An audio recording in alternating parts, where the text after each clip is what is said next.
quand les enfants visitent le château, ils en ont un souvenir, mais qui reste vraiment profondément ancré en eux, puisqu'il est un peu à leur échelle.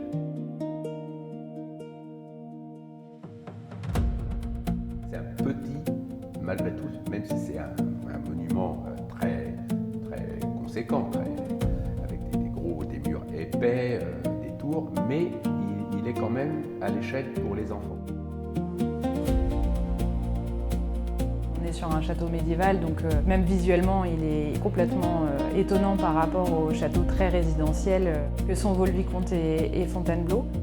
Il est plus petit, évidemment, il n'a pas un vaste parc, mais justement, il est plus intimiste. Pour une visite famille, il est presque plus à taille humaine.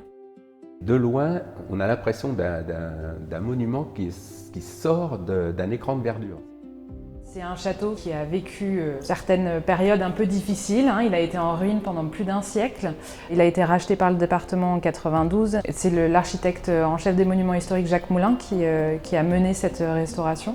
C'est assez rare de voir un château fort de cette époque-là, vieux de 800 ans, qui soit d'aussi bonne facture, d'aussi bonne prestance. C'est vraiment une belle idée du conseil départemental de le rénover et de pouvoir l'ouvrir à toutes les écoles pour qu'ils puissent venir le visiter. Il est très ancré dans son territoire, on sent qu'il y a un vrai attachement des habitants de Blandy et des alentours. On a un nombre d'histoires incalculables de personnes qui viennent nous dire qu'ils ont joué dans les ruines du château.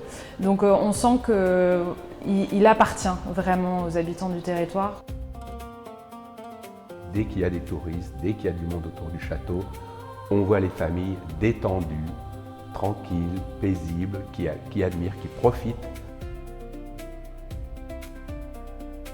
Le château, ça a toujours été justement le lieu de rencontre, les abords du château. On va dire que le château, il était quand même fermé, très peu ouvert au public. On arrivait quand même à se glisser sous le portail et puis à pouvoir faire des petites escapades à l'intérieur. Bon, on ne se risquait pas trop à monter jusqu'au donjon. On ne voulait surtout pas trop être vu. Il fait partie des grands sites qui ont été identifiés pour valoriser justement l'attractivité touristique du département. Notamment là, il y a une opération qui a eu lieu avec la Poste où donc, il y a eu les Seine-et-Marnais ont eu le choix sur les monuments qu'ils souhaitaient mettre en avant. Et donc le château de Blandy fait partie des 4 lauréats qui aura son timbre collector dans les semaines à venir. Il y a une vraie volonté en tout cas de proposer des événements, des spectacles, des visites de grande qualité.